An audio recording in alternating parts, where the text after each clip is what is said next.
slider hung on and lifted. 107 off the barrel.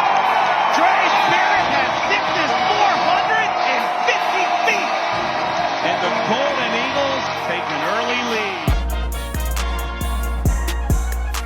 Oh boy. Seth Smith has sent one down the right field line. Gone. That fits in well. Solo home run for Seth Smith.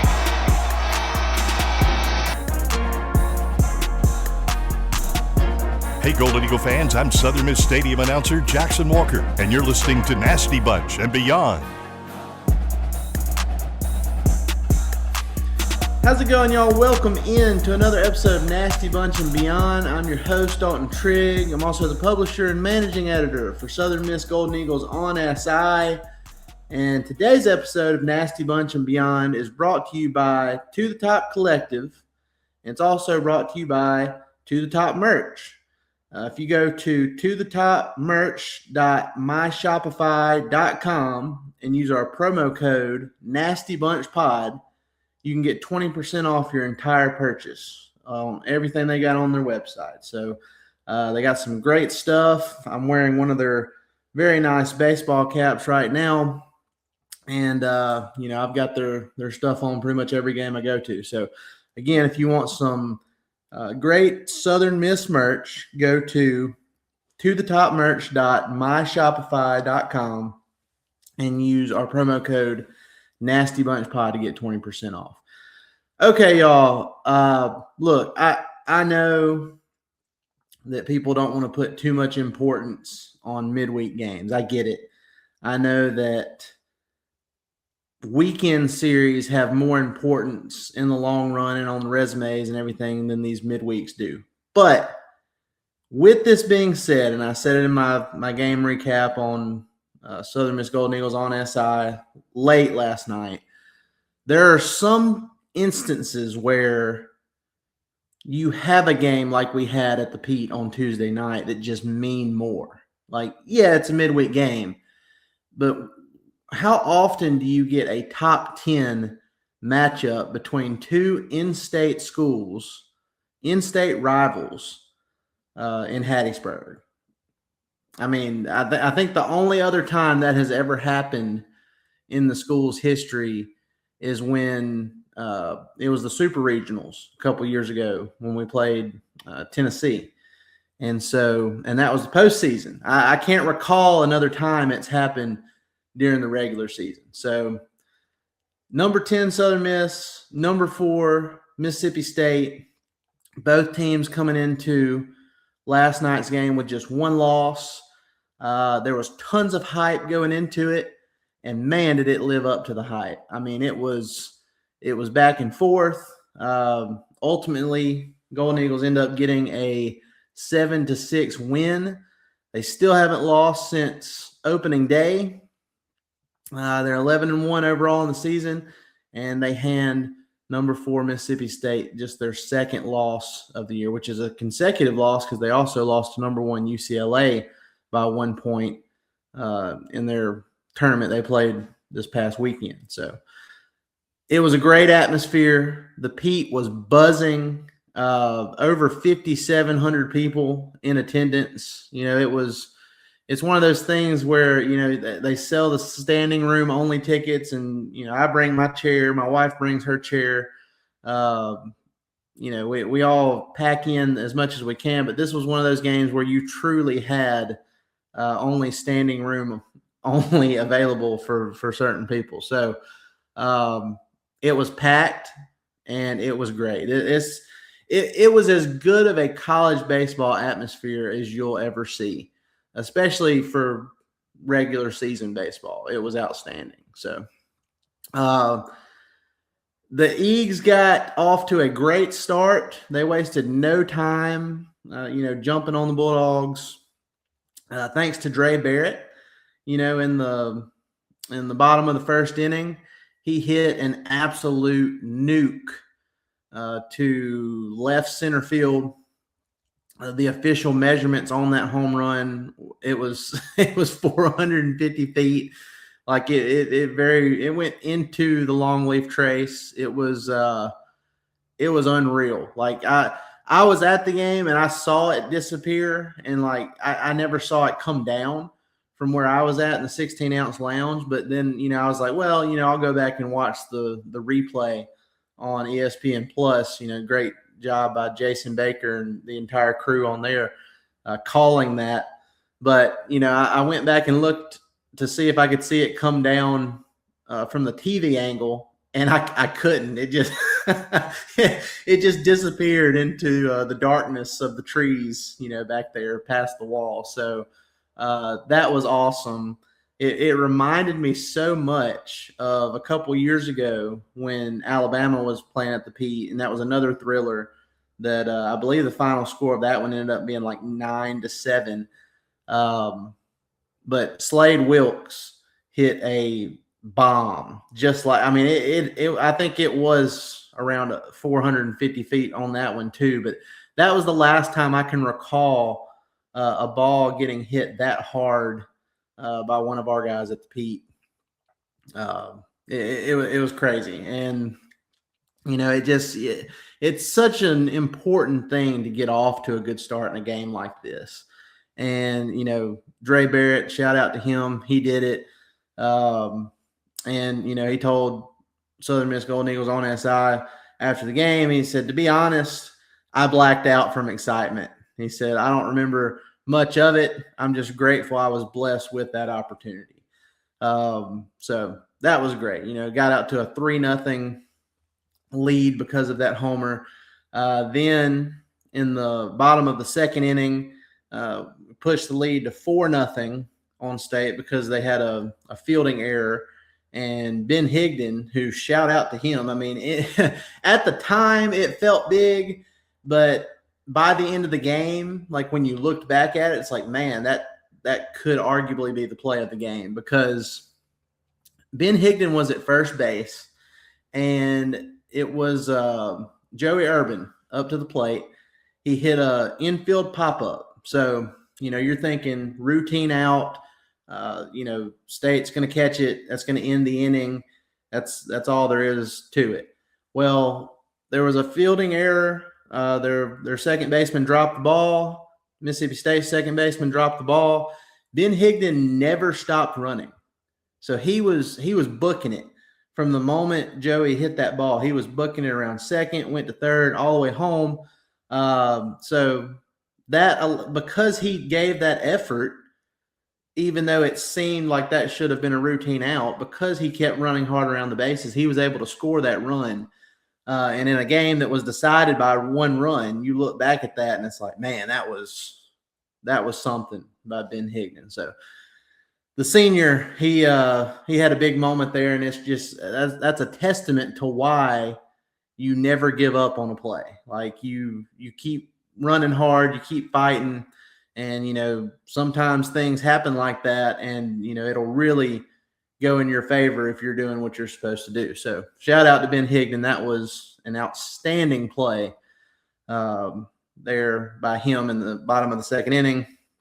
And then in the bottom of the fourth inning, we had some unexpected fireworks, some train horn stuff going off for Seth Smith. The shortstop, he got his first career home run.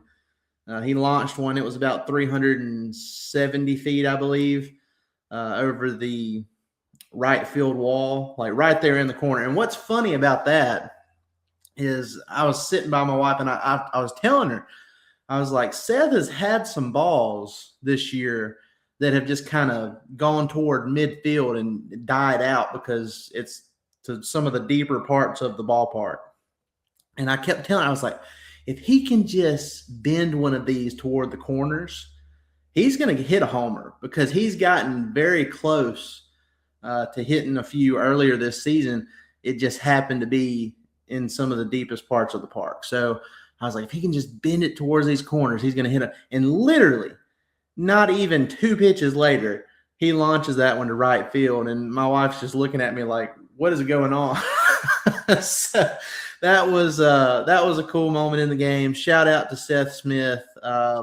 It was great to see him salute the roofs and the 16-ounce lounge, and to make the train horn symbol as he rounded the bases, lights flickering and everything. That was a great moment for him. So, and then Seth Smith, after the game, to Southern Miss Golden Eagles on SI, said, "It feels awesome. This place is electric, definitely the best atmosphere in the country, and I wouldn't want to be anywhere else. I mean, playing in front of this crowd is special, and it's games like this where you really get to see it." And also shout out to him. Look, that's what most people are going to talk about, but the plays he made playing shortstop in that game were incredible too. He had several, good picks that he kept from being hits, and threw to first base to Matthew Russo to get some.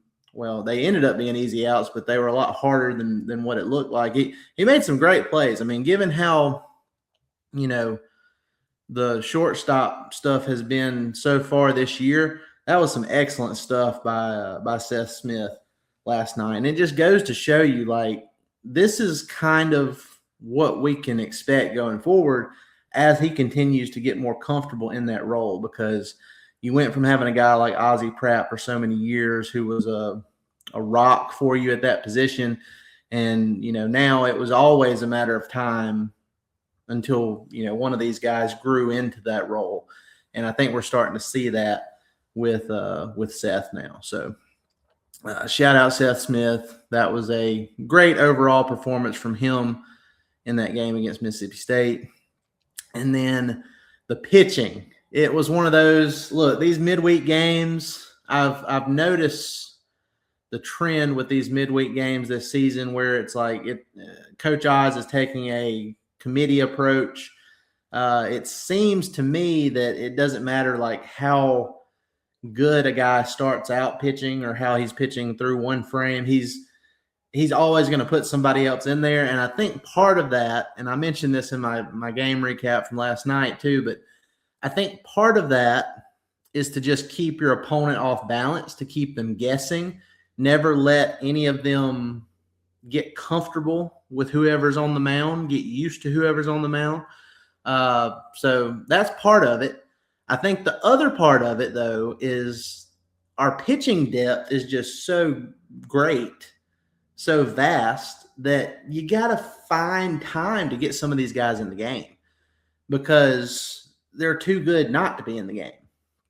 And so, that's part of it. I think these midweeks, you do want to keep your opponent off balance a little bit, but you also have to find time to get these guys some playing time, because you want them to stick around long term and you want them to develop. And the only way you can truly accelerate development is by getting real in-game reps. And that's what Coach Oz is doing. But man, he flexed his pitching depth on Tuesday night to compete against Mississippi State, because he started Dylan Causey, who the last time he got his first start against Alabama, and it just things didn't go as planned because of some errors and stuff like that in that first inning, and it got off to a bad start. Wasn't the case against Mississippi State. Like he started off, throwing heat, got the 3 outs with ease in that first frame, and that was it for him for the night. But the freshman pitchers, Dylan Causey, Kevin Landry Farr, and Bruce Littleton, they gave up just 1 hit and held Mississippi State scoreless through 3 innings. So that was great. Teague Broadhead, came in that game, and he was 1 pitch away in that game from joining those 3 I just mentioned, as for not giving up any runs or any hits. He got 2 quick outs.